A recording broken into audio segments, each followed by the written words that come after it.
Shalom from Israel. We are here in the southern part of the nation of Israel, and I want to welcome you all for this very special Facebook Live event that we are carrying out.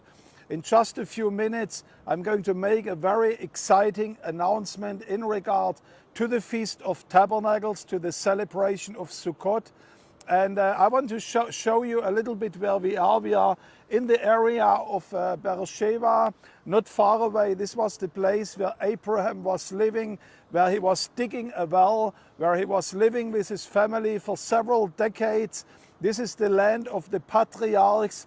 And you will see in a minute what this has to do with the Feast of Tabernacles this year. Now, I wish you could see right behind that hill here on that side. You see right now a Bedouin village. Behind that hill, one of the most amazing miracles in Israel is taking place, where the Israeli state was planting millions and millions of trees right here in the Negev desert. It became this most southern artificial forest in the whole world.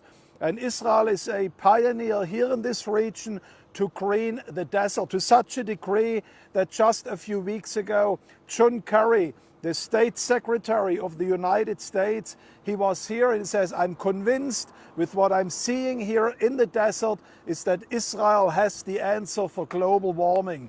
This is a very fascinating story, and it's taking place right here in this area where I'm coming to you.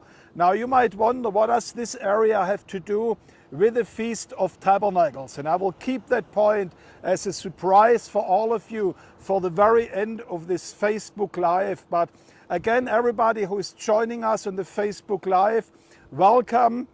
I hope you can understand me in spite of the heavy wind here.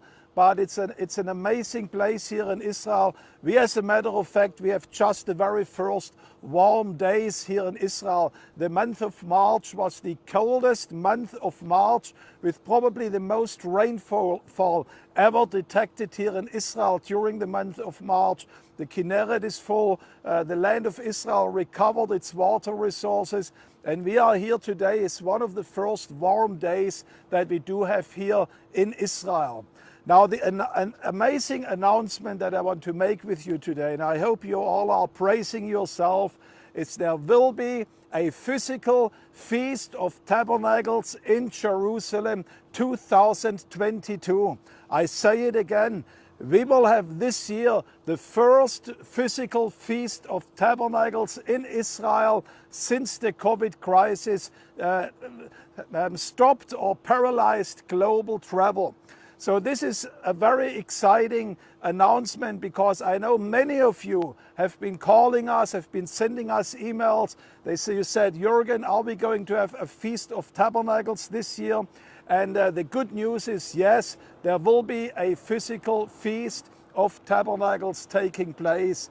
Now, this year's Feast of Tabernacles, since it is the beginning of a new season in a way after the COVID crisis, it will be a complete different Feast of Tabernacles. The Feast of Tabernacles this year, unlike in previous year, we do not start in the south in En-Gedi, but we will take you right at the shores of the Sea of Galilee, right there at the place where Jesus ministered to his disciples, where large masses and crowds came to the feet of Yeshua to listen to him and to hear his teaching. And we will be there for 2 days right at the shore of the Sea of Galilee. And we will have amazing worship and teaching sessions every evening, every night, right there at the very same place where Jesus and his disciples ministered. During the days, you have amazing times to do your own touring, to visit the land. And then after those 2 days in the Galilee, at the shores of the Kinneret, we will take you up to Jerusalem. And this is going to be what I believe the climax of the Feast of Tabernacles. We are going to open the feast with the roll call of the nations. That means in the Pace Arena, we already reserved the largest stadium in Israel, the largest arena in Israel, and we are going to welcome all the nations. Their flags will be presented before the Lord, and we are going to pray for your nation, that God will send revival to your country. We will hear amazing speakers for 2 days that are joining us from around the world, and I'm absolutely sure that the Lord will give you a prophetic word from Jerusalem for your personal life, for your ministry, for your family, and I pray also for your nation. We already now have the information that some heads of state might be even joining us during the feast, so it will be an absolute spectacular time. At the end of the conference in the arena, you will be also able to join us for the Jerusalem March. That means, like every year, we will be marching through the streets of Jerusalem, and you are going to experience what it means that the Jewish people are very excited about our support. They will be waving at us, and you have the chance to tell them that you love them, that you are supporting Israel even in this very critical time. And then from Jerusalem, or in Jerusalem, we will take you to the Garden Tomb. And I believe those of you who have been with us in recent years, you remember the amazing service with hundreds of people from all over the world, how they are worshiping Jesus together right there in the Garden Tomb, where many believe Jesus died and where he also rose from the dead. And this will be an amazing time in Jerusalem. We will have a very special prayer gathering in Jerusalem. We are planning also some other exciting events. You will hear that about on our web page. And you might ask yourself, why do I make this announcement in this quite unusual place right here in the desert, in the Negev, in the south of Israel? The theme this year, the land of promise, is that we want to take you to see and to have an impact in the land of promise. That's why we start the feast at the lake of the Sea of Galilee, Kinneret. We will take you to Galilee. You will see some of the biblical sites. We take you to Jerusalem, and then we conclude the feast right here in the south of Israel.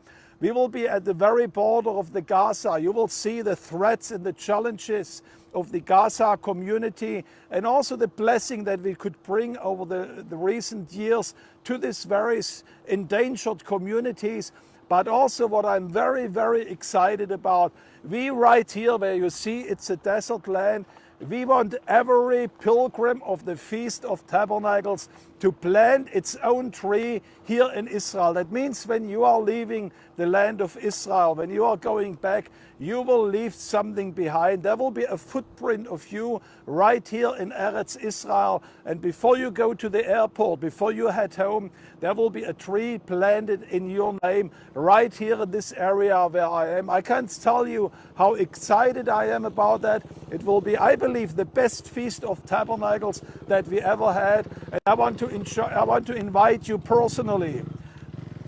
You see, this is a very attractive place for four-wheel drives and motorcycles, but I can't tell you how excited I am to invite you.